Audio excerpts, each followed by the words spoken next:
Hare Krishna. Welcome everyone. అందరికీ స్వాగతం. So ఈరోజు మనం మన 5వ సెషన్. ఇక్కడ మనం ఈరోజు కర్మ సిద్ధాంతం గురించి మాట్లాడుతున్నాం. ఓకే, కర్మ సిద్ధాంతం గురించి మళ్ళీ మన మన మనం ఎందుకు వచ్చాము ఈ భౌతిక జగత్తులోకి అని మాట్లాడతాము. సో లాస్ట్ పోయిన గత వారం మాట్లాడేటప్పుడు ఒక మాతాజీ క్వశ్చన్ అడిగారు అనమాట. ఈ భగవద్గీత, ఈ ఆధ్యాత్మిక అంత ఆ, అంత అవసరమా? ఉం? మనం మంచిగా ఉండి అందరికి మంచి చేస్తే సరిపోతుంది కదా, అని అడిగారనమాట. So that is good. మనం అందరం మంచిగా ఉండి అందరికి మంచి చేయడం, దట్ ఈస్ ద బేసిక్స్, అంటే that is the starting step అన్నమాట. అలా అటువంటి మంచి గుణాలు ఉన్న వాళ్ళే ఇటువంటి ఆధ్యాత్మిక జీవితంలోకి రాగలరు. సో కానీ ఆ మంచితనం అంతటితో ఆగిపోవద్దు. ఎందుకంటే అది ఆ, అది అన్నిటికంటే హైయెస్ట్ కాదనమాట. సో నేను మీకు చూపిస్తాను ఒక ఎగ్జాంపుల్. ఫర్ ఎగ్జాంపుల్, ఒక తప్పిపోయిన పిల్లవాడు ఉన్నాడు అనుకోండి. ఉం? ఏదో ఫ్యామిలీ అంతా కలిసి ఏదైనా ఎగ్జిబిషన్కో లేకపోతే తీర్థయాత్రకు వెళ్ళారు. సో పిల్లవాడు పొరపాటున తప్పిపోయాడు. తప్పిపోయారు, ఫ్యామిలీ అంతా ఇంకా వెతికారు, దొరకలేదు. రైల్వే స్టేషన్లోనో ఎక్కడో తప్పిపోయాడు, దొరకలేదు. సో ఆ పిల్లోడు ఇంకా తల్లిదండ్రులను వెతుక్కుంటూ ఒక సైడ్ వెళ్ళిపోయాడు. ఈ తల్లిదండ్రులంతా వేరే చోట వెతుకుతున్నారు. ఫైనల్లీ దొరకలేదు ఆ పిల్లవాడు. సో ఆ పిల్లవాడి పరిస్థితి ఏంటి? ఉం? ఆ పిల్లవాడు మంచి మంచి ఆ, మంచి సంపన్న కుటుంబం నుంచి వచ్చిన పిల్లవాడు అనమాట. సో దాని పరిస్థితి ఏమవుతుంది చెప్పండి? ఏం చేస్తారు? రోడ్ల మీద పడుకుంటాడు. రోడ్ల మీద పడుకుంటాడు. ఆ, ఇంకా అందరిని అడుగుతాడు అనమాట ఫుడ్ కోసం. ఆ, లేకపోతే ఇంకా దొరికింది తింటాడు. ఇంకా ఎక్కడో చెట్టు కిందనో రోడ్ల పక్కన పడుకోవడము. ఆ, సో ఇంకా స్నానం లేదు, అంటే ఇంకా ఆరోగ్యం గురించి అంత కేర్ లేదు. సో అటువంటి ఆ పిల్లవాడికి ఇంకా కొన్ని రోజుల తర్వాత ఏమవుతుందంటే ఆరోగ్యం క్షీణించిపోయేసి బట్టలు మార్చిపోయేసి అంత ఉంటుంది. సో అటువంటి పరిస్థితిలో ఉన్న వ్యక్తికి మనం ఏ విధంగా హెల్ప్ చేయొచ్చు చెప్పండి? సో ఫస్ట్ ఆప్షన్ ఏంటంటే పిల్లవాడికి ఆకలి అవుతుంది, మంచి ఫుడ్ పెట్టాలన్నమాట. ఒక ఫుడ్ ఇవ్వచ్చు. లేదా ఆ, లేదా ఒక బిస్కెట్ ప్యాకెట్ కానీ లేదా ఏదైనా టిఫిన్ పెట్టించడం కానీ చేయొచ్చు అనమాట. సో అది ఫస్ట్ హెల్ప్ అన్నమాట. సెకండ్ రకం ఏంటి? ఆ పిల్లవాడికి అంతా బట్టలు చినిగిపోయాయి, బట్టలంతా బాగాలేవు. సో మామూలుగా ఏదైనా బట్టలు కొనియచ్చు, లేకపోతే వాడిన బట్టలు ఇవ్వచ్చు అనమాట. మంచి మంచి కండిషన్ ఉన్న బట్టలు ఇవ్వచ్చు అనమాట. ఇంకా నెక్స్ట్ ఆప్షన్ ఏంటి? ఆ పిల్లవాడికి హెల్త్ బాగాలేదు, పక్కన డాక్టర్ తీసుకెళ్ళేసి డాక్టర్ చూపించేసి మందులు ఇప్పించడము, అవన్నీ చేయొచ్చు అనమాట. సో ఇవన్నీ ఈ ఈ ఎంతవరకు మనకు ఆ వ్యక్తికి సహాయపడతాయి చెప్పండి? ఎంతవరకు ఆ పిల్లవానికి ఉపయోగపడతాయి? మనం ఇప్పుడు మంచిగా మంచిగా ఆ, తిండి పెట్టాము. తిండి పెడితే ఒక 4-5 గంటలు, మహా అయితే 5 గంటలు 6 గంటల కల్లా మళ్ళీ ఆ తిండి అరిగిపోతుంది. మళ్ళీ ఆకలేస్తుంది ఆ పిల్లవానికి. సో మళ్ళీ ఇప్పుడు కొత్త బట్టలు ఇచ్చాము. కొత్త బట్టలు మహా అయితే ఒక నెల 2 నెలలు ఉంటాయి, దాని తర్వాత అవి కూడా చినిగిపోతాయి. లేదా ఆరోగ్యం పాడైపోయింది, చూపించాం డాక్టర్ దగ్గర తీసుకెళ్ళేసి, ఆ, ఆరోగ్యం అంతా మంచి మెడిసిన్స్ ఇప్పించాము, మంచి హెల్త్ కేర్ తీసుకున్నాము. సో కొంతసేపటికి ఆ పిల్లవాడికి 2 రోజుల తర్వాత మంచిగా మేలవుతుంది. కానీ మళ్ళీ ఏమవుతుంది? ఆ పిల్లవాడు మళ్ళీ తినకూడదు ఏదో తింటాడు, లేదా ఆ, మళ్ళీ బయట ఉంటాడు కాబట్టి జలుబు, జ్వరము, రకరకాల రోగాలు మళ్ళీ రావచ్చు అనమాట. సో అలా కాకుండా ఆ పిల్లవాడికి చేయగలిగిన అత్యుత్తమమైన, అంటే బెస్ట్ సర్వీస్ ఏంటంటే తను తన ఆ పిల్లవాడిని తల్లిదండ్రులు తెలుసుకోవడం. ఉం? మా బాబు మీ ఇల్లు ఎక్కడమ్మా, మీ ఊరేది, మీ తల్లిదండ్రుల పేరేంటి అనేసి కనుక్కొనేసి, లేదా పోలీస్ స్టేషన్లో కనుక్కొనేసి, లేదా మనమే కనుక్కొనేసి తీసుకెళ్ళి ఎవరో వాళ్ళ ఫాదర్ కనుక్కొనేసి వాళ్ళ ఫ్యామిలీకి తీసుకెళ్ళడం అన్నమాట. వాళ్ళ ఫ్యామిలీకి అప్పచెప్పడం అనమాట. అలా అప్పచెప్పినప్పుడు ఏమవుతుందంటే ఆ పిల్లవానికి తిండి వస్తుంది, వాళ్ళ నాన్న వాళ్ళు మంచిగా తిండి పెడతారు, వాళ్ళ నాన్న, వాళ్ళ పేరెంట్స్, వాళ్ళ అమ్మ, నాన్న వాళ్ళు మంచి మంచి బట్టలు కొనిస్తారు ఆ పిల్లవానికి. ఆ పిల్లవానికి మంచి ఆరోగ్యం పాడవకుండా చూసుకుంటారు. ఒకవేళ ఆరోగ్యం పాడైపోయినా గానీ మంచి డాక్టర్ దగ్గర ట్రీట్ చేసి తనని మళ్ళీ మంచి ఆరోగ్యంలోకి తీసుకొస్తారనమాట. సో, ఆహ్, సో, ఈ విధంగా చూస్తే కొంచెంమంది చేస్తుంటారనమాట. అన్నదానం జేస్తారు. అన్నదానం జేస్తే మనం జేసిన అన్నదానం ఎంతవరకు ఉంటుంది జెప్పండి? మహా అయితే 8 గంటల్లో అరిగిపోతుంది అన్నం. కొంచెంమంది బట్టలిస్తుంటారు. లేకపోతే పేదవాళ్ళకి విద్య అంటే చదువు జెప్పిస్తుంటారు. అదంతా ఓకే.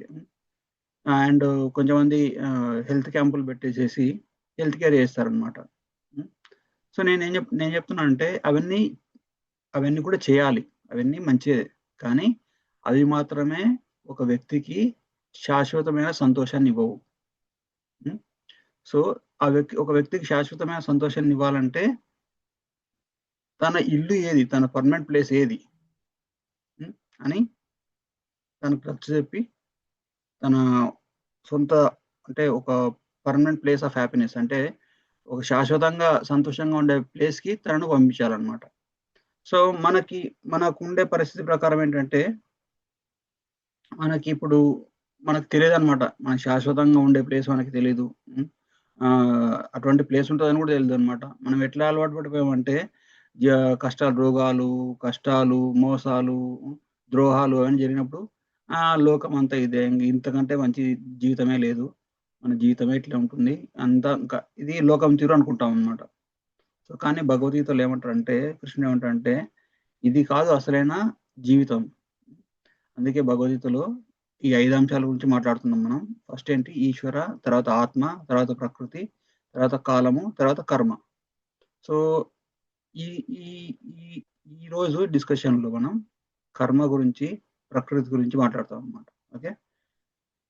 సో, అందుకే 2 సెషన్స్ ఒకేసారి చేస్తున్నాం కాబట్టి కొంచెం ఆహ్, టైం పడుతుంది అని చెప్పాను. సో, మనం ఏమనుకున్నాము, మనం ఆల్రెడీ డిస్కస్ చేసాం. మనం ఈ శరీరం కాదు, ఆత్మ అని ఆల్రెడీ మనం డిస్కస్ చేసాం. ఓకే. ఆహ్, ఆత్మలు అంటే మన ఈ స్థూల శరీరం ఏంటి? మన పంచేంద్రియాలతో అంటే పంచభూతాలతోటి గాలు, నీరు, నిప్పు, ఆకాశం, భూమి. ఈ ఈ 5 వాటితోటి మన భౌతిక శరీరం చేయబడింది. మనకి ఆ భౌతిక శరీరం కింద ఇంకో శరీరం ఉంది. ఏంటి? మనసు, బుద్ధి, అహంకారం. మన మనసు మనకు కనపడదు. కానీ మనకు చాలా వరకు చెప్తారన్నమాట నా మనసు బాలేదనేసి. ఎవరైనా ఏమైనా తప్పని చేస్తే నీకు బుద్ధుందా అంటారన్నమాట. అంటే బుద్ధి ఎక్కడుంది చూపించండి అంటారే, బుద్ధి కనపడదు. ఎందుకంటే అది సూక్ష్మ శరీరంలో ఉంటుందన్నమాట. అహంకారం ఎవరైనా ఏదైనా మనల్ని ఇన్సల్ట్ చేశారనుకోండి, మన ఫిజికల్‌గా అంతా బానే ఉంటాం. హ్మ్. ఎవరైనా బాగా అవమానించారు. హ్మ్. మనం ఫిజికల్‌గా అంతా బానే ఉంటాం. కానీ ఎక్కడ మనకు నొప్పి పెడుతుందంటే మన అహంకారం దెబ్బతిందన్నమాట. సో, ఈ మనసు, బుద్ధి, అహంకారాలతో చేయబడిందే సూక్ష్మ శరీరం. హ్మ్. సో, ఆ సూక్ష్మ శరీరం ఆహ్, మన స్థూల శరీరంలోపు ఉంటదనమాట.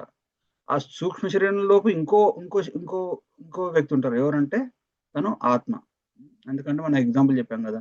బ్రతికున్న వ్యక్తికి, చనిపోయిన వ్యక్తికి తేడా ఏంటంటే, బ్రతికున్న వ్యక్తిలోంచి ఆత్మ సూక్ష్మ శరీరంతో పాటు బయటికెళ్ళిపోతదనమాట. బతికున్న వ్యక్తికి కళ్ళు, చెవులు, ముక్కు, నోరు, కాళ్ళు, చేతులు అన్నీ శరీరం అంతా అక్కడే ఉంటుంది. కానీ ఆ వ్యక్తి చనిపోయాడంటే తనలో ఉండే జీవి, తనలో ఉండే ఆత్మ ఆ శరీరాన్ని వదిలి బయటికి వెళ్ళిపోతదనమాట. సో, ఆ విధంగా మనం ఆల్రెడీ దీని గురించి చెప్పుకున్నాం. ఏంటి? ఆత్మ, దానిపైన ఒక సూక్ష్మ శరీరం, దానిపైన ఒక స్థూల శరీరం. సో, ఆత్మ మరి మనం ఇంతవరకైతే స్థూల శరీరం గురించి చెప్పుకున్నాము, సూక్ష్మ శరీరం గురించి చెప్పుకున్నాము. హ్మ్. మీకింకా బాగా అర్థం కావాలంటే ఈ స్థూల శరీరం, సూక్ష్మ శరీరం అవి ఎలా పనిచేస్తాయని అర్థం కావాలంటే ఆహ్, ఎ ఎవరైనా భూతాలు దయ్యాల గురించి విన్నారా? సో, దయ్యాలంటే ఏంటంటే ఒక వ్యక్తి చనిపోయినప్పుడు వాళ్ళ ఆత్మ ఒక వ్యక్తికి మామూలుగా పుట్టినప్పుడే తను ఎన్నేళ్ళు బతకాలనేసి తన ఆయుష్ నిర్ధారించిపోయుంటది. ప్రకృతి నిర్ణయిస్తదనమాట. సో, ఆ వ్యక్తి 100 ఏళ్ళు బతకాలనుకోండి.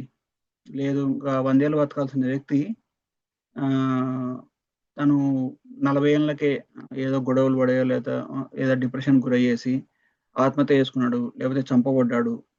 అనుకుంటే ఆ వ్యక్తికి 100 ఏళ్ల అంటే తన శరీరం అంటే స్థూల శరీరం నాశనం అయిపోయింది. ఒక వ్యక్తి ఎప్పుడు చనిపోతాడు? తన గ్రాస్ బాడీ అంటే స్థూల శరీరం పనికి రాకుండా పోతే ఉండడానికి ఆ ఆత్మ అనేది ఆ శరీరాన్ని వదిలి బయటికెళ్ళిపోతదనమాట. అందుకే చూడండి మనకి ఎప్పుడన్నా యాక్సిడెంట్ అయినప్పుడు ఆ శరీరం డ్యామేజ్ అయిపోతదనమాట. ఇప్పుడు మనం ఒక ఇంట్లో ఉంటాము. హ్మ్. ఏదైనా తుఫానొచ్చో లేకపోతే ఏదైనా భూకంపం వచ్చో ఆ ఇల్లు పడిపోతుంది. అంటే మొత్తం ఆహ్, నాశనం అయిపోయింది. మనం ఏం చేస్తాం? ఆ ఇంటిని వదిలేసి కొత్త ఇంటికెళ్తాం. అలాగే ఆత్మ గూడా ఆత్మ గూడా మనకి ఈ శరీరంలో ఒక శరీరం ఒక ఇల్లనమాట ఆత్మకి. ఒక రూమ్ లాంటిదనమాట. ఆ రూమ్‌లో ఎంతవరకు ఉంటుంది? అది ఉండడానికి యోగ్యమైన అంటే ఉండడానికి వీలు అంటే అది అంటే ఉండడానికి అనుకూలంగా ఉన్నంత రోజులే ఉంటుందనమాట. ఎప్పుడైతే అది నశించిపోతుందో అంటే డ్యామేజ్ అవుతుందో బాడీ డ్యామేజ్ అయినప్పుడు ఆత్మ ఆ శరీరం నుంచి బయటికెళ్ళిపోతదనమాట. సో, ఈ 100 ఏళ్ల ఆయుష్ ఉన్న వ్యక్తికి 40 ఏళ్ళప్పుడే 40 ఏళ్ళు ఉన్నప్పుడు తను ఏం చేశాడంటే తను ఏదో మనస్తాపానికి గురి చేసేసి ఆత్మహత్య చేసుకున్నాడు. ఆత్మహత్య చేసుకుంటే ఏమైతుంది? ఆ వ్యక్తికి 60 ఏళ్ల వరకు మళ్ళీ కొత్త శరీరం దొరకదు. అంత 60 ఏళ్ల వరకు కూడా ఆ వ్యక్తి ఏం చేయాలంటే ఈ ఆత్మ శరీరంలోనే ఉంటూ తన జీవితాన్ని గడపాలి. ఎందుకంటే ప్రకృతి నియమాల ప్రకారం తనకి కొత్త శరీరం ఎప్పుడు తయారవుతుంది? 100 ఏళ్ల తర్వాత తయారవుతుంది. కానీ ఈ వ్యక్తి ఏం చేశాడు? తొందరపడేసి తను ఉన్న శరీరాన్ని వాడేసుకున్నాడు. అంటే ఆత్మహత్య చేసుకున్నాడు. సో, అలా అందుకే ఇప్పుడు చూడండి దయ్యం అంటే ఏంటంటే ఒక ఆత్మ తన సూక్ష్మ శరీరంతోటి తనకు మనస్సు, బుద్ధి, అహంకారం మూడిటితోటి గాల్లో తిరుగుతుంటుందనమాట. గాల్లో తిరుగుతున్న ఆత్మకి అందుకే ఇప్పుడు దయ్యం పట్టిన వాళ్ళకి గాల్లో తిరుగునే వ్యక్తికి మనకి తేడా ఏంటంటే తనకి స్థూల శరీరం లేదు. మనకు స్థూల శరీరం ఉంది. అందుకే మనం ఎప్పుడైనా దెయ్యాలను చూసి భయపడకూడదు. ఎందుకంటే అవి మనకంటే హీనమైన పరిస్థితుల్లో ఉన్నాయి. హ్మ్. వాళ్ళ వాటికి మనకంటే తక్కువ శక్తి ఉంటుందనమాట. ఎందుకంటే మనకుండే స్థూల శరీరం గూడా లేదు. మామూలుగా ఇప్పుడు మనకి దాహం తాగాలనిపించింది, దాహమేసింది. ఆ! మనం ఎ మనం మన నోరుని యూజ్ చేసి తాగుతాం. మన నోటి ద్వారా తాగుతాం, తింటాం గదా! హ్మ్. కానీ ఆహ్, ప్రేత శరీరంలో ఉండే వ్యక్తికి తినాలనే కోరిక పుడుతుంది. ఎందుకంటే తనకు మనసుంది, బుద్ధి ఉంది, అహంకారం ఉంది. కానీ ఆ కోరిక పుడుతుంది. ఆ కోరికను తీర్చుకోలేడు ఆ వ్యక్తి. ఆ కోరిక తీర్చుకోవడానికి తనకు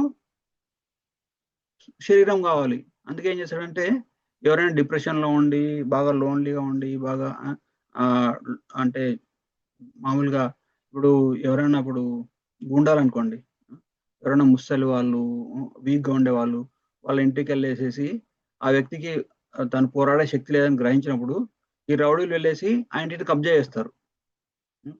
కబ్జా చేసేసి వాళ్ళని ఒక మూలకు కూర్చోబెట్టేసి, లేకపోతే వాళ్ళని ఆ ఇంట్లో నుంచి పక్క పంపించేసేసి, ఆ ఇంటిని ఆక్యుపై చేస్తారు. అలాగే ఈ ప్రేతాలకు గూడా ఎప్పుడైనా ఎవరైనా బాగా డిప్రెషన్‌లో ఉన్నప్పుడు, బాగా లోన్‌లీగా, బాగా మానసిక క్షోభకు గురైనప్పుడు ఆత్మశక్తి తగ్గిపోతుందనమాట. అప్పుడు అలా ఆత్మశక్తి తగ్గిపోయిన వ్యక్తుల్ని ఈ ప్రేత శరీరంలో ఉన్న వ్యక్తి ఎళ్ళేసేసి దౌర్జన్యంగా ఆ శరీరంలోకి ఎంటర్ అవుతాడనమాట. ఎంటర్ అయ్యేసేసి ఆ శరీరాన్ని ఆక్యుపై చేస్తాడు. సో, అప్పుడు ఆ శరీరంలో 2 ఆత్మలుంటాయి అప్పుడు. ఒకటి లీగల్ రెసిడెంట్ ఎవరైతే ఆ శరీరం ప్రకృతి పరంగా ఎవరికొచ్చిందో వాళ్ళు. ఇంకెవరెవరు? ఈ ఆత్మలనమాట. ఈ ఆత్మలెసి ఆక్యుపై చేసుకుంటదనమాట. ఆ ఆ వ్యక్తిని ఆహ్, భయపెట్టేసి ఆ వ్యక్తి వీక్‌గా ఉన్నాడు. తన వ్యక్తికి పోరాడే శక్తి లేనప్పుడు ఎళ్ళేసేసి ఆ శరీరంలోకి వెళ్ళిపోతదనమాట. సో, అందుకే మనకి ఎప్పుడైనా ఇటువంటి నెగెటివ్ ఫోర్సెస్ నుంచి మనం తప్పించుకోవాలంటే, మనం మన ఆత్మశక్తిని ఎప్పుడు ఆధ్యాత్మిక శక్తి పవర్‌ఫుల్‌గా ఉందనుకోండి, ఎటువంటి ఆత్మలు గాని, ప్రేతాలు గాని మనల్ని ఏం చేయలేవు. అందుకే మనం చాంటింగ్ జేయాలి, జపం జేయాలి. భగవంతుని నామాన్ని తీసుకోవాలి.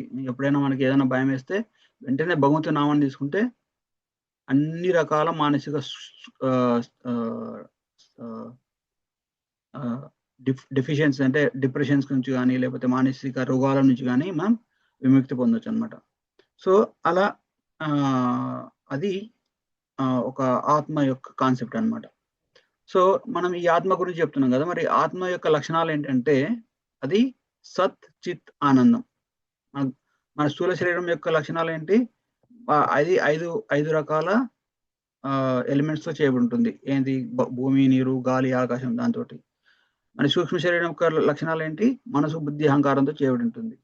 కానీ మన ఆత్మ యొక్క లక్షణాలు ఏంటంటే అది సత్ చిత్ ఆనంద. సత్ అంటే ఎటర్నల్, ఆత్మకి చావు లేదు. ఒక ఆత్మ ఒక శరీరంలోంచి వదిలిపోయిందంటే శరీరం చనిపోయింది కానీ ఆత్మ చనిపోదు. ఓకే. అండ్ చిత్ అంటే ఆత్మకి అంత జ్ఞానం అంతా ఆత్మలోనే ఉంటుంది అనమాట. ఆత్మకి బయట నుంచి జ్ఞానం అవసరం లేదు.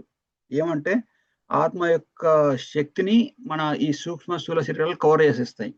ఇప్పుడు అనుకోండి, మంచి లైట్ బల్బ్ ఉంది, మంచి ఎఫల్జెంట్ గా అంత ప్రకాశాన్ని ఇస్తుంది. కానీ దాని మీద ఒక డబ్బా పెట్టాము, ఉం? దాని మీద ఇంకో డబ్బా పెట్టాము, ఒక కవరింగ్ బాక్స్ పెట్టాము. పెట్టినప్పుడు ఏమవుతుందంటే దాని నుంచి ప్రకాశం ప్రకాశం బయటికి రాలేదు అనమాట. అలాగే మన ఆత్మకి అంత జ్ఞానం ఉంది, అంత ఆ చాలా చాలా ఆత్మ సంతోషంగా ఉండడానికి బయట నుంచి ఏది కూడా అవసరం లేదు. కానీ మన ఈ సూక్ష్మ శరీరము, స్థూల శరీరం వల్ల ఆత్మ తనను తాను మర్చిపోయేసి తన ఎక్స్టర్నల్ అంటే బాహ్య ప్రపంచానికి బాహ్య ప్రపంచంలో జరిగే వాటితోటి తాను గుర్తు తను తను ఆ స్థితిలో ఉందని అనుకుంటుంది అనమాట. ఓకే, అర్థమైందా? Soul identifies with the external things. When it identifies itself with the external things, then it will get into all these complexities. Okay, అంత ఇది పెద్ద సో ఈ ఇప్పుడు ఈ ఆత్మ అనేది, ఆత్మ యొక్క లక్షణాలు చెప్పాం కదా, ఇది ఎప్పుడు ఎటర్నల్, చావు లేదు ఆత్మకి. అండ్ అంత జ్ఞానం అంతా ఆత్మలో ఉంటుంది. అండ్ ఎప్పుడు కూడా ఆనందం, సంతోషంగా ఉంటుంది. మళ్ళీ అటువంటి ఆత్మకి ఆత్మ యొక్క లక్షణాల గురించి భగవద్గీత చాలా చెప్తారు కృష్ణుడు 2వ అధ్యాయంలో. నజాయతే మ్రియతే వా కదాచిన్నాయం భూత్వా భవతావాన భూయ అజో నిత్యం శాశ్వతోయం పురాణో నాణ్యతే అన్యమానే శరీరే. మన శరీరం చనిపోయినప్పుడు ఆత్మ చనిపోదు. నజాయతే, ఆత్మకి పుట్టుక లేదు, చావు లేదు. అయితే చావు లేదు. వా కదాచి నాయం భూత్వా భవితవాన భూయ, అది గతంలో ఉంది, ఇప్పుడు ఉంటది, భవిష్యత్తులో కూడా ఉంటుంది ఆత్మ అనేది. అజో నిత్యం శాశ్వతయం పురాణం నాణ్యతే అన్నమానే శరీరే. శరీరం చనిపోయినప్పుడు ఈ ఆత్మ చనిపోదు అనేసి ఆత్మ యొక్క లక్షణాల గురించి భగవద్గీతలో ఉంటుందన్నమాట. ఇప్పుడు ఈ ఆత్మ ఎప్పుడు చనిపోదు అన్నారు. మరి అటువంటి ఆత్మ ఈ భౌతిక ప్రపంచంలోకి వచ్చేసేసి ఈ అన్ని వివిధ జన్మలెత్తిన ప్రతిసారి ఒక కొత్త శరీరం వస్తుంది. చూడండి, ఒక వ్యక్తికి 30 ఏళ్ళు ఉన్నా అనుకోండి, 30 ఏళ్ళ ముందట ఆ వ్యక్తి ఎక్కడున్నాడు? 30 ఏళ్ళ వ్యక్తికి 30 ఏళ్ళ వయసు ఉన్నప్పుడు తను ఈ భౌతిక శరీరాన్ని తీసుకున్నాడు అనమాట. కానీ తన ఆత్మ మాత్రం ఆ 30 ఏళ్ళ ముందు కూడా ఉంది. తను చనిపోయిన తర్వాత, అంటే తన శరీరాన్ని వదిలేసిన తర్వాత కూడా ఆత్మ ఉంటుంది అనమాట. సో కానీ అందుకే దీన్ని ఏమంటారంటే జగత్ అంటారంట. జగత్ అంటే ఏంటి? భౌతిక ప్రపంచం. భౌతిక ప్రపంచానికి ఇంకో పేరేంటి? జగత్. జ అంటే పుట్టినది, గత అంటే పుట్టినట్టే మళ్ళీ వెళ్ళిపోయింది. అంటే ఈ భౌతిక ప్రపంచంలో అన్ని కూడా అశాశ్వతాలే అనమాట. ఈ జగత్తులో ప్రపంచం అంటే ప్రపంచ అంటే 5 వస్తువులతోటి, భూమి, నీరు, గాలి, ఆకాశం. భూమి, నీరు, నిప్పు, గాలి, పంచ. ప్రపంచ అంటే ఈ 5 లక్షణాలతోటి వ్యాపించినది, దాన్ని ప్రపంచం అంటారు. జగత్తు అంటే జ అంటే పుట్టింది, అందుకే చూడండి, పద్మజ అంటే పద్మ నుంచి పుట్టింది. శ్రీజ అంటే స్త్రీ, ధనాన్ని పుట్టించే ఆమె అనేసి. సో అందుకే జగత్ అంటే జ అనే సాంస్క్రిట్ లో, సంస్కృతంలో జ అంటే పుట్టింది అనేసి అర్థం అనమాట. సో గత అంటే గడిచిపోయింది, అంటే గతించిపోయిన కాలం అనేవాడు. సో జగత్ అంటే జా ప్లస్ గత్, అంటే అప్పుడు పుడుతుంది, వెంటనే గతించిపోతుంది. ఒక వ్యక్తి ఇప్పుడు పుడతాడు, ఒక 100 ఏళ్ళు గతించిపోతాడు. ఇప్పుడు పెద్ద బిల్డింగ్ ఉంటుంది. ఒక 200 ఏళ్ళ తర్వాత ఆ బిల్డింగ్ అంతా నాశనం అయిపోతుంది.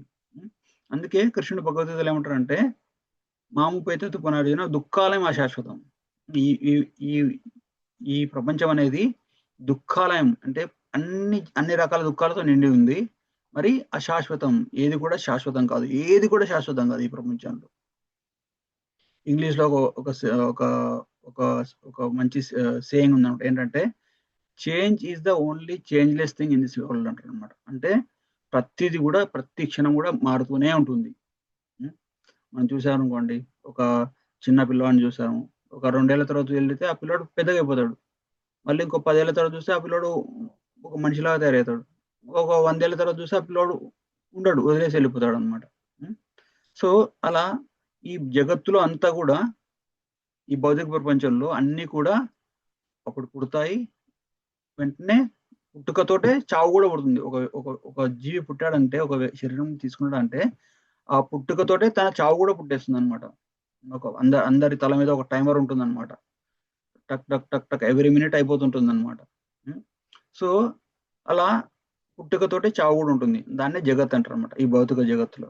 సో మరి శాశ్వతమైన ప్రపంచం అనేది ఒకటి ఉందా అంటే అదే మన రియల్ హోమ్. మనం ఇందాక ఆ పిల్లోని ఎగ్జాంపుల్ చెప్పుకున్నాం కదా. మనకి ఆధ్యాత్మికత ఎందుకు అవసరం మన జీవితంలో అంటే, మనం కేవలం మంచిగా ఉన్నామా, మంచి చేసామనే కాకుండా మన యొక్క జీవితం యొక్క పరమార్థం ఏంటి అని తెలుసుకోవడానికి మనకి ఉపయోగపడుతుంది అనమాట. చూడండి, మన ఐడెంటిటీ చూడండి. మనం ఎప్పుడు పుట్టాము, ఇప్పుడు ప్రస్తుతానికి ఇప్పుడు ఉన్నాము, దాని తర్వాత కొన్ని రోజుల తర్వాత ఉండాము ఇక్కడ. సో అంటే పుట్టడము, చావడము, తిరగడం, మళ్ళీ ఇంకో జన్మలో వెళ్ళిపోవడము, అదే నా జీవితం అంటే అందుకే మన వేదశాస్త్రాల్లో అన్నిటికంటే మొదటి వేదాంత సూత్రాల్లో మొదటి సూత్రం ఏంటంటే అతాతో బ్రహ్మ జిజ్ఞాస. నీకు ఇప్పుడు భౌతిక జన్మ వచ్చింది కాబట్టి, మానవ జన్మ వచ్చింది కాబట్టి నువ్వు భగవంతుని గురించి ఆలోచించు అనేసి. అందుకే ఇక్కడ చూడండి, మళ్ళీ ఎక్కడ మనకి ఎవరు చెప్పలేదు ఇట్లా ఆధ్యాత్మిక ప్రపంచం అనేది ఒకటి ఉంటుంది అనేసి. అంటే మనకి ఇక్కడ ఇచ్చారనమాట. జగత్ అంటే పుట్టుక, మరణం ఉండేది, మార్పు చెందేది. కానీ ఆధ్యాత్మిక జగత్ ఏంటంటే సనాతనం అంటే ఎప్పుడు మార్పు లేనిది అనమాట. సో అది ఆధ్యాత్మిక ప్రపంచం, ఆధ్యాత్మిక ధామం. ప్రపంచం అంటే చెప్పాను కదా. సరే, మనకి ఆధ్యాత్మిక జగత్ అనుకోండి. ఓకే, జగత్ అనేది రాంగ్ వర్డ్, కానీ మన రెఫరెన్స్ కోసం ఇప్పుడు భౌతిక జగత్తు, ఆధ్యాత్మిక జగత్తు అంటే స్పిరిచువల్ వరల్డ్, మెటీరియల్ వరల్డ్ అనమాట. స్పిరిచువల్ వరల్డ్ అనేది శాశ్వతమైనది, ఆధ్యాత్మిక జగత్ అనేది అశాశ్వతమైనది. సో ఇప్పుడు మనం ఏంటంటే ఈ భౌతిక జగత్ ఏంటి, ఆధ్యాత్మిక జగత్ ఏంటి చూద్దాం. ఓకే, భౌతిక జగత్ అంటే ఈ 14 లోకాలు ఉన్న భౌతిక జగత్తు. మన భూమి ఎక్కడ ఉంది, మధ్యలో ఉంది. భూమి కింద 7 లోకాలు ఉంటాయి. అతల, వితల, సుతల, తలాతల, మహాతల, రసాతల, పాతాల అనే 7 లోకాలు ఉంటాయి. భూమికి పైన భువర్లోక, స్వర్గలోక, మహర్లోక, జనలోక, తపోలోక, సత్యలోక అనే 6 లోకాలు ఉంటాయి అన్నమాట. సో ఈ 14 కలిపితే ఈ భౌతిక జగత్తు ఉంటుందన్నమాట. అందుకే కృష్ణుడు భగవద్గీతలో అంటాడు కదా, ఆ బ్రహ్మ భువనాలక పునరావర్తన అర్జున మాము పేతెత్తు పునర్జన్మ మామూపేత పునర్జన్మ నా విద్యతే అంటాడు అనమాట. అంటే బ్రహ్మలోకం నుంచి పాతాళ లోకం వరకు ఈ భౌతిక ప్రపంచంలో ప్రతిదీ కూడా ఇప్పుడు పుడుతుంది, అప్పుడు చనిపోతుంది. అంటే చావు పుట్టుకలు ఉన్నాయి బ్రహ్మలోకం నుంచి పాతాళ లోకం వరకు. అందుకే ఈ 15వ అధ్యాయంలో కృష్ణుడు ఏమంటాడంటే, ఈ దానికి అతీతంగా నా ఆధ్యాత్మిక ప్రపంచం ఉంది, మై వరల్డ్ అంటే కృష్ణుడు ఉండే ప్రపంచం అన్నమాట. సో ఇక్కడ చూడండి, ఈ భూవర్లోకం అంటే ఇక్కడ ఉండే మనకు కంటికి కనిపించే గ్యాలక్సీలు అవన్నీ కూడా అక్కడ భూవర్లోకం కిందకి వస్తాయి అన్నమాట. మనకి ఈ రకరకాల గ్రహాలు, చంద్రుడు, సూర్యుడు, నవగ్రహాలు, సూర్యుడు, వాళ్ళంతా కూడా ఈ భూవర్లోకం ఈ ఈ ఈ లోకంలో ఉంటారు అనమాట. సో ఈ లోకానికి కింద ఎవరు ఉంటారంటే అతల, వితల, సుతల, తలాతల, మహాతల, రసాతల, పాతాల. ఈ పాతాళ లోకం కింద నరకలోకాలు ఉంటాయి. ఇప్పుడు ఒక ఒక ఒక భౌతిక ప్రపంచంలో ఇలా ఉంటుంది చూసారా? ఒక వన్ యూనివర్స్ అంటే ఒక ప్రపంచం, ఒక విశ్వం. ఓకే.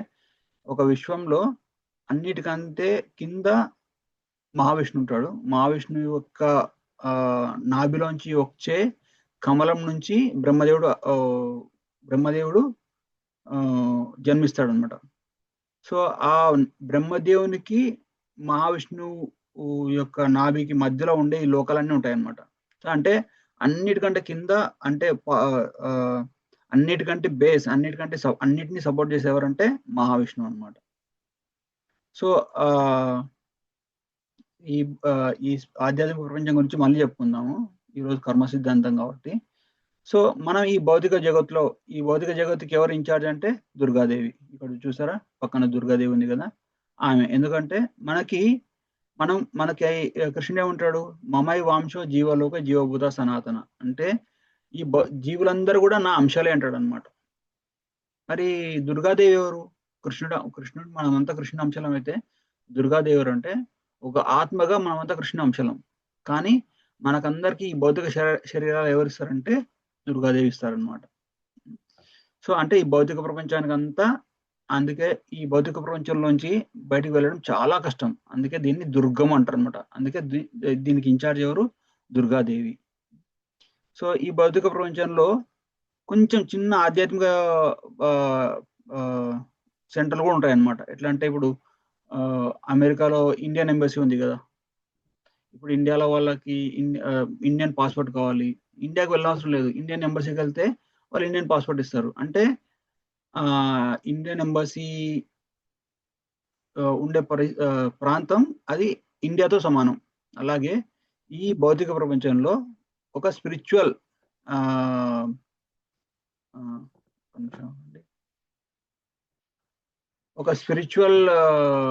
సెంటర్స్, స్పిరిచువల్ ఏమనొచ్చు దాన్ని, లోకాలు కూడా ఉంటాయి అన్నమాట. అవేంటంటే వైకుంఠము, అటువంటి లోకాలు. సో ఎప్పుడైనా దేవతలకి ఏమైనా ఇబ్బంది అయినప్పుడు, ఎవరైనా రాక్షసులు వచ్చేసి దేవతల్ని బాధించినప్పుడు వాళ్ళు ఈ భౌతిక ప్రపంచంలో ఉండే విష్ణు దగ్గరికి వెళ్తారనమాట. ఎలా ఉంటాడు విష్ణు? ఇక్కడ చూడండి, ఇక్కడ విష్ణు ఉంటాడు, శివుడు ఇక్కడ ఉంటాడు, బ్రహ్మ విష్ణు కైలాసం వాళ్ళంతా ఇక్కడ ఉంటారు అనమాట. వాళ్ళ కింద లోకాల్లో ఈ తపోలోక, జనలోక, ఈ స్వర్గలోకం అనేది ఇక్కడ ఉంటుంది అనమాట. మన భూమికి పైన మన భూలోకం ఇక్కడ ఉంది, దానికి పైన స్వర్గలోకం ఇక్కడ ఉంటుంది. అక్కడ దేవతలు, ఇంద్రులు, అటువంటి దేవతలు ఉంటారు అనమాట. సో ఈ లోకాల గురించి మనం తర్వాత డిస్కస్ చేద్దాము. సో ఇదొక ప్రపంచం, ఇదొక విశ్వం అన్నమాట. సో ఈ విశ్వాలన్నీ కూడా, భౌతిక ప్రపంచం అన్ని కూడా మహావిష్ణువు నుంచి వస్తాయన్నమాట. అంటే చూడండి, ఈ భౌతిక ప్రపంచం అంతా అంటే బ్రహ్మాండం అంటారు. అంటే బ్రహ్మాండం అంటే ఈ భౌతిక ప్రపంచం అంతా ఒక ఎగ్ షేప్ లో, అంటే గుడ్డు ఆకారంలో ఉంటుంది అనమాట. సో ఈ గుడ్డు ఆకారంలో ఉండేవన్నీ కూడా మహావిష్ణువు యొక్క శరీరంలోంచి వస్తాయి. ఎక్కడ చూపిస్తున్నామని,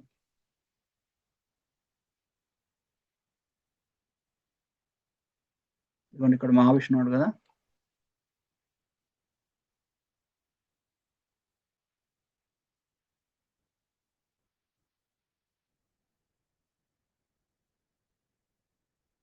ఇక్కడ చూడండి, ఇక్కడ మహావిష్ణు ఇక్కడ మనకి మామూలుగా ఒక విష్ణువు గురించే తెలుసు, కానీ చాలా మంది విష్ణువులు ఉన్నారన్నమాట. ఈ విష్ణు పేరు కారణోదకశాయి విష్ణు. ఈ కారణోదకశాయి విష్ణు శరీరంలోంచి వివిధ, ఇక్కడ కారణోదకశాయి విష్ణు ఆర్ మహావిష్ణు, ఈ విష్ణు శరీరం నుంచి ఈ బ్రహ్మాండాలన్నీ కూడా వచ్చేస్తాయి బయటికి.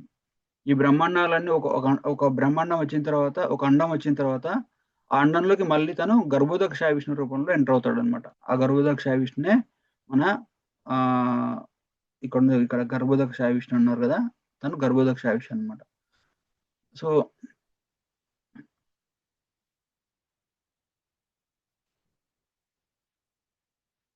సో అటువంటిది ఇదిగోండి గర్భోదకశాయి విష్ణు. మహావిష్ణువు శరీరంలోంచి ఈ బ్రహ్మాండం వచ్చేస్తుంది. ఈ బ్రహ్మాండంలోకి మళ్ళీ ఎంటర్ అవుతాడు. ఒక విష్ణువు ఎంటర్ అవుతాడు మళ్ళీ. దాని పేరు గర్భోదక్ష విష్ణు. గర్భోదక్ష విష్ణు తర్వాత మళ్ళీ తను ఒక క్షీరోదక్ష విష్ణు అనేసి ఒక విష్ణు లోకాన్ని ఏర్పరచుకుంటాడనమాట. సో, అలా వివిధ రకాల విష్ణువులు ఉంటారనమాట ఈ భౌతిక ప్రపంచంలో. సో, మరి ఈ భౌతిక ప్రపంచానికి, ఆధ్యాత్మిక ప్రపంచానికి మధ్యలో బ్రహ్మజ్యోతి అనేది ఉంటదనమాట. అంటారు కదా! బ్రహ్మం అంటారు. మన మామూలుగా పండితులు. సో, ఈ ఆధ్యాత్మిక ప్రపంచానికి, భౌతిక ప్రపంచానికి మధ్యలో ఉండేదే బ్రహ్మజ్యోతి. బ్రహ్మజ్యోతిలో అంత కేవలం ఆనందం ఉంటుందనమాట. సో, దాని తర్వాత దానికి పైన బ్రహ్మజ్యోతికి పైన ఆధ్యాత్మిక ప్రపంచం ఉంటుంది. ఆధ్యాత్మిక ప్రపంచం దేనితో స్టార్ట్ అవుతుంది? ఫస్ట్ స్టార్టింగ్‌లో ఔటర్ లేయర్‌లో ఎవరుంటారంటే సదాశివుడు ఉంటాడనమాట ఆధ్యాత్మిక ప్రపంచంలో. ఎవరైతే శివభక్తులు ఉన్నారో, శుద్ధ భక్తి చేసి శివభక్తి బాగా చేసేవాళ్ళు సదాశివ లోకంకెళ్ళిపోతారనమాట. సో, దాని తర్వాత వైకుంఠ లోకాలుంటాయి. సదాశివుని లోకానికంటే పైన వైకుంఠ లోకాలుంటాయి. అక్కడ ఎవరుంటారు? మహావిష్ణువు, లక్ష్మీదేవి, వివిధ విష్ణు రూపాలు ఉంటారనమాట. అనంతమైన విష్ణు రూపాలున్నాయన్నమాట. ఎలాగైతే విష్ణువుకి వివిధ నరసింహ, వామన, కూర్మ, వరాహ అటువంటి అవతారాలున్నాయి కదా! ప్రతి అవతారానికి కూడా ఒక లోకం అనేది ఉంటుందన్నమాట. సో, అవన్నీ వైకుంఠ లోకాలన్నీ కూడా ఈ కైలాసాల అంటే సదాశివ లోకం పైన వైకుంఠ లోకాలుంటాయి. ఆ వైకుంఠ లోకాలకు కూడా అతీతంగా ఇంకోటేంటుందంటే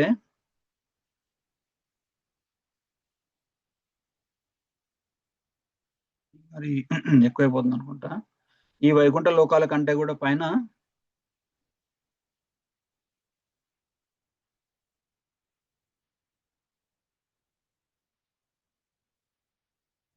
చూడండి ఇక్కడ వైకుంఠ లోకాలున్నాయి. ఈ వైకుంఠ లోకాల కంటే పైన ఇక్కడ మాధురై ధామం అన్నమాట. వైకుంఠ లోకాల కంటే పైన అయోధ్య ధామం ఉంటుంది. హ్మ్. అయోధ్య అయోధ్య ధామం అంటే రాముడు, సీతాదేవి ఉంటారక్కడ. అయోధ్య ధామం పైన ద్వారకా ధామం ఉంటుంది. అక్కడ కృష్ణుడు దేవకీపుత్రునిలా ఉంటాడనమాట. ఆ ద్వారకా కంటే పైన కూడా మథుర ధామం ఉంటుంది. మథుర అంటే అక్కడ కూడా కృష్ణుడే ఉంటాడు.